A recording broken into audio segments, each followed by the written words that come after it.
Welcome to DeadWax. Welcome to DeadWax, everybody. We have with us the incredible Jonathan Rado, and we're going to jump right in and listen to a song from his band Foxygen called Teenage Alien Blues.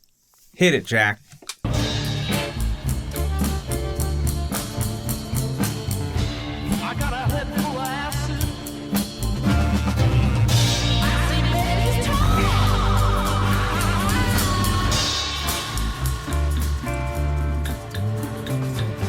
That keeps going. Holy but the shit, first, man. 10 minutes of this podcast will probably be just us sitting, listening to Was this. that literally recorded in a garage?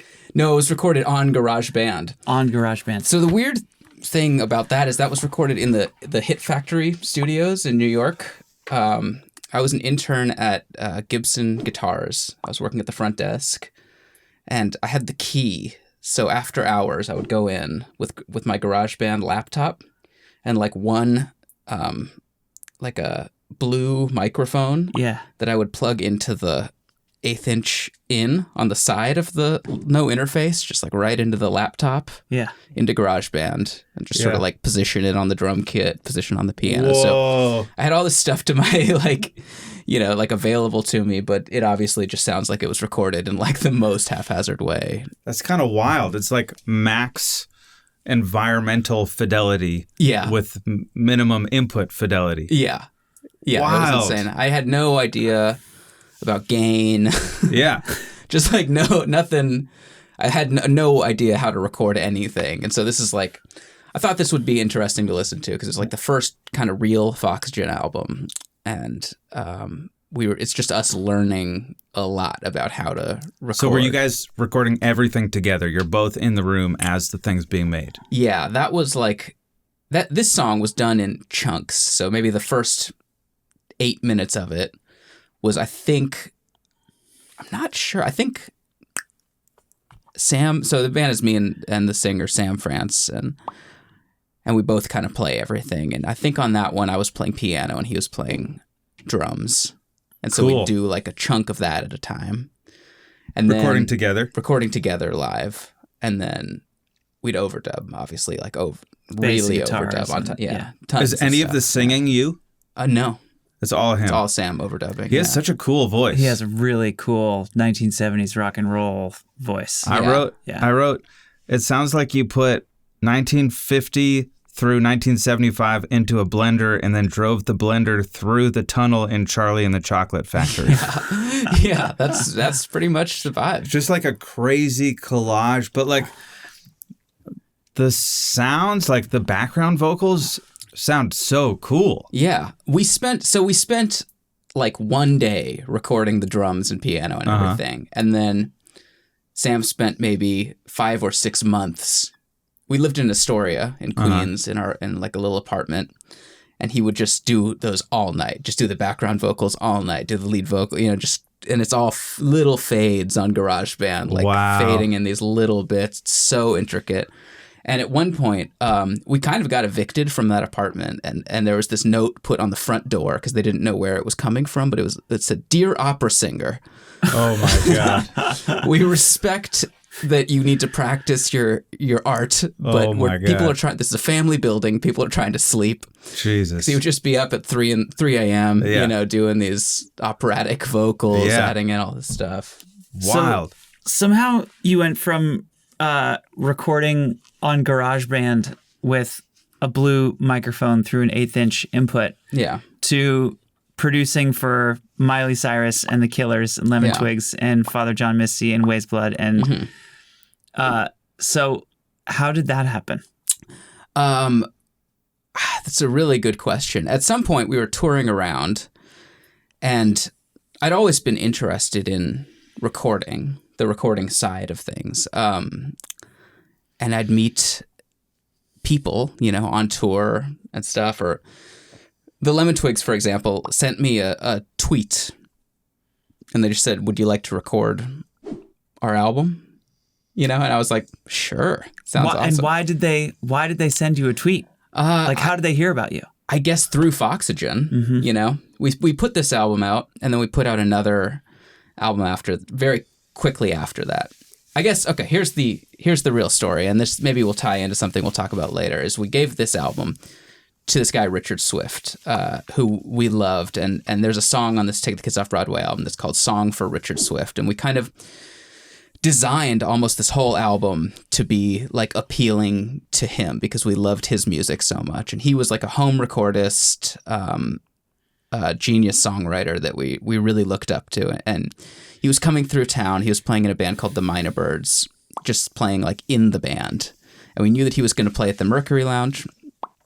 And we were like, we have to get this album to him. He has to hear this. This might be the only time we'll ever get it to him. So we finished it up kind of like before it was even done and like handed it off to him. And he was like, we were just like, awesome. We got it to him, you know. Who knows if he'll ever listen to it. And the next day he was like, guys, this is incredible. Like, I gave it to Secretly Canadian. Like, they're going to call you. And so oh my God. Within like kind of like over the course of a year, we had signed a deal. I dropped out of college and we went to make a record with Richard Swift he lived in Oregon, and we went up there and made a record with him. So the dream happened. The dream happened. On the first thing. Yeah. It was like first try sort of. I mean, we put a lot of work into it, but we were not really expecting that to happen. So those albums came out. They got kind of like buzzy. They were buzzy, you know, and all of a sudden I kind of had access to more people. And yeah, so like the Lemon Twigs sent me a tweet because they had liked these albums. And they weren't called the Lemon Twigs yet. They were just called Brian and Michael. And it was like a Bandcamp link to some of their home recordings. And they started sending me demos, and they're just incredible, like some of the best songwriters around. And I didn't really know that much about recording, but I knew that I wanted to record other people, and it wasn't for any money. You know, I was just like, they were living in Long Island. I was living in LA by that time. And I was like, come out to LA over your winter break. They were in high school. I was like, come out over your winter break. You know, we have 2 weeks. We'll do your album. And we did that. And I still was like bouncing, like I had a tape machine and stuff by that time, but I was still taking the output of the mixer and like running it 1/8 inch into GarageBand into my laptop. Like I still hadn't really figured out how to get it get it into the computer. Yeah. Like at some point, like way too recently, someone was like, you should get an interface, you know, and put, you know, I don't know. And then after that album kind of got some buzz. And then I don't know. I moved into what happened, I guess, is I started renting a studio in Los Feliz called Sonora Recorders, which isn't there anymore, but was like an amazing place. And I really learned a lot about the recording process when I moved there. They had like a proper interface, which I didn't own yet. A lot of outboard stuff and patch bay. I learned a lot about the patch bay there. And I sort of just taught myself recording while I was there, and I was there for like 4 years. And yeah, and it just kept snowballing from there. I don't know. And eventually, you know, I met Shawn Everett at some point, which was like another very important thing in my life. And he taught me a lot about just watching him. I learned a lot about recording. How'd you get to watch him? Yeah, how'd you guys start working together? There was an A&R guy named Jeff Sosnow at Warner Brothers Record. He had a band called Houndmouth. And Houndmouth was making a record, and they wanted me to produce it.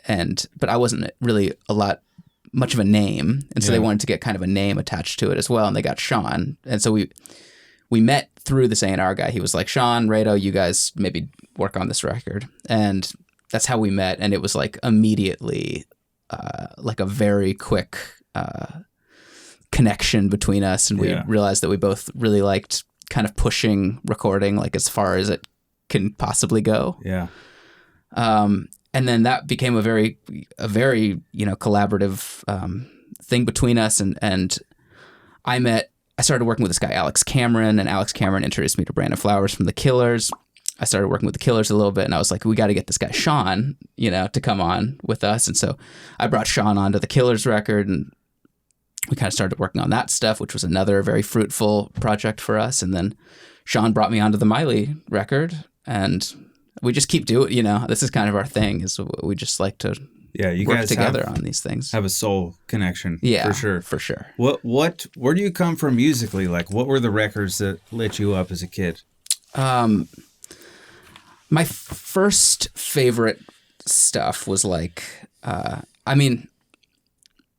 in the early 90s, just like Britney Spears and like stuff on TRL, you know, I really liked that Carson kind of stuff. Daly. Yeah, Carson Daly, you know, Backstreet Boys and NSYNC.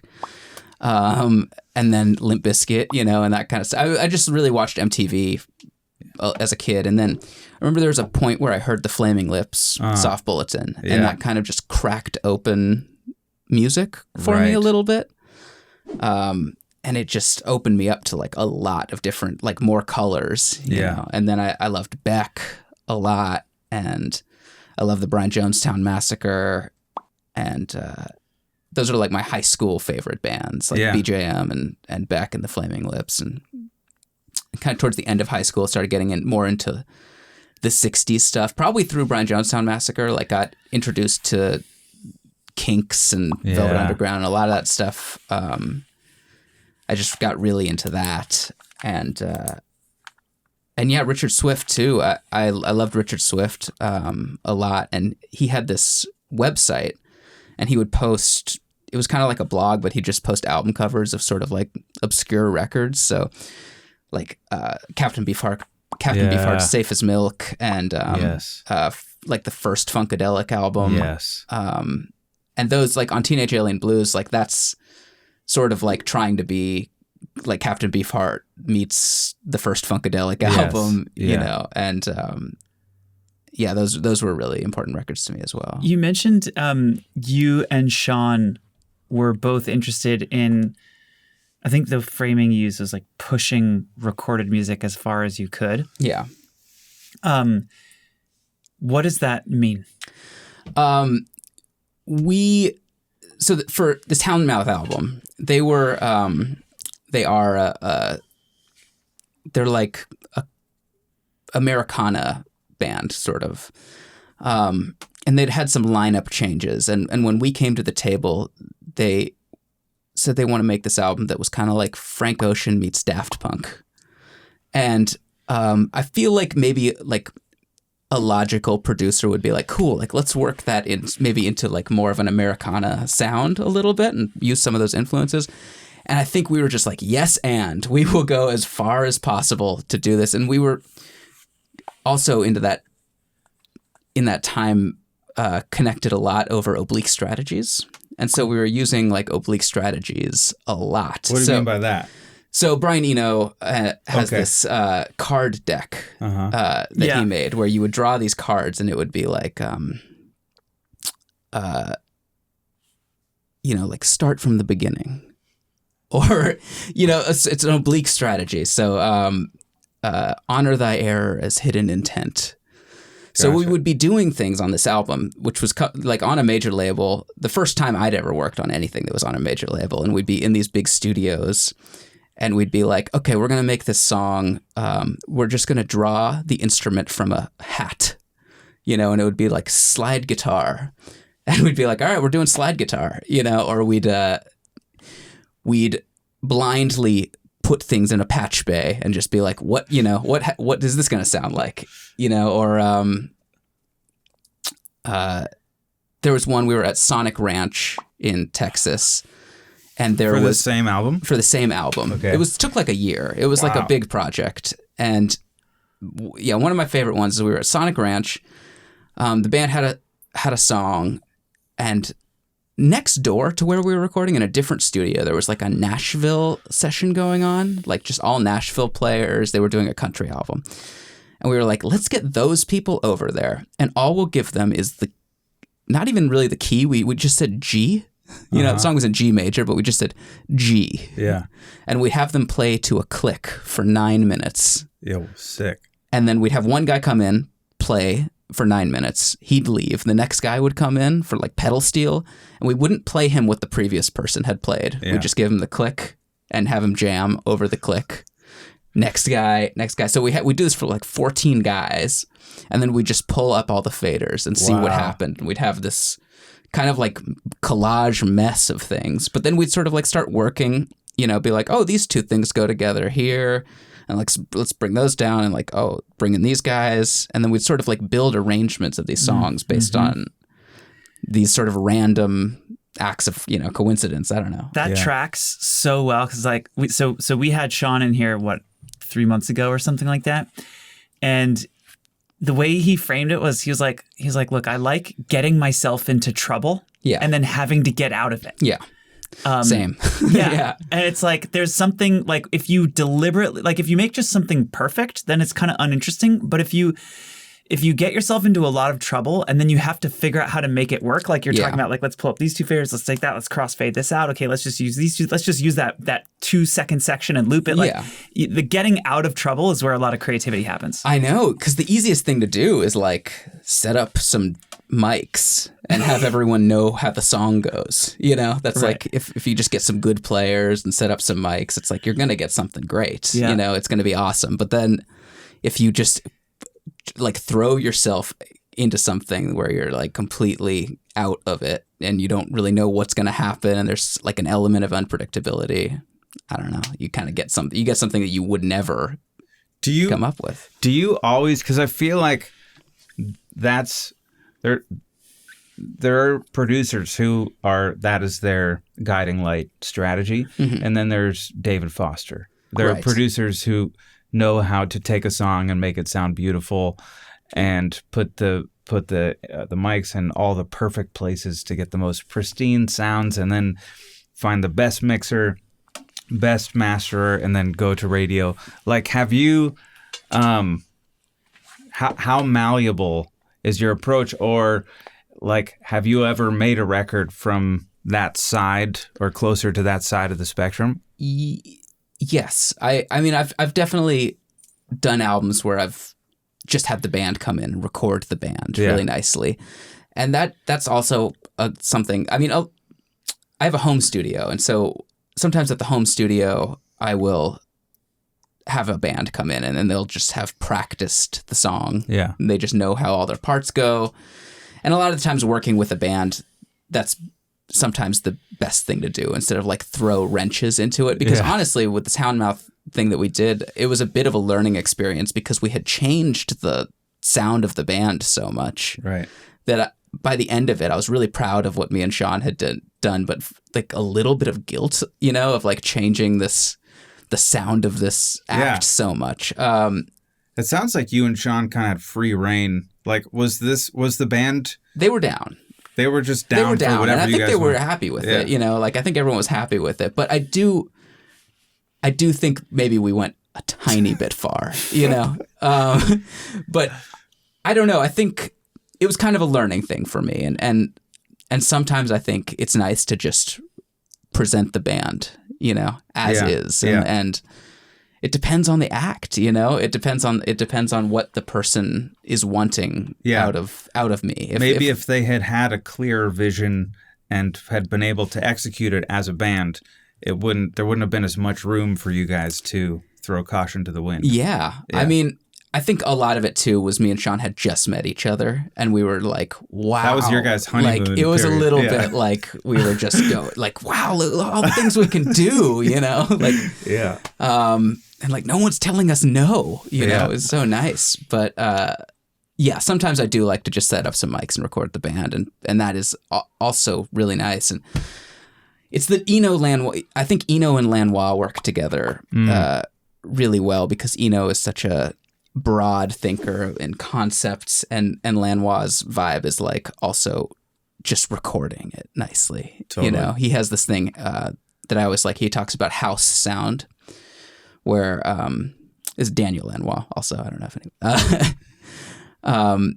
He talks about house sound, which is like the Motown thing where the band comes in and the mics are already set up and you just play and you don't have to worry about the engineer like maybe we change out this snare mic and blah blah blah. It's like this is what this place sounds like, and it's like the perfect place for creativity, and the creativity comes out of the decisions that are made in the arrangement rather than the miking or like the whatever, you know. Yeah. And then Eno kind of, I think, throws a wrench in that a little bit I think when they work together, it's really this amazing thing because of how they're both approaching sound. Yes. We're going to keep talking to Rado over on our Patreon page. It's for free. You can hear the second half of this conversation about Foxygen, Eno, Lanois, etc. It's free to join. No payment required to hear the rest of the conversation. Go to patreon.com/scarypockets and join as a free member. Again, you don't need to pay to hear the rest of this conversation. We'll see you over there. Bye, everybody.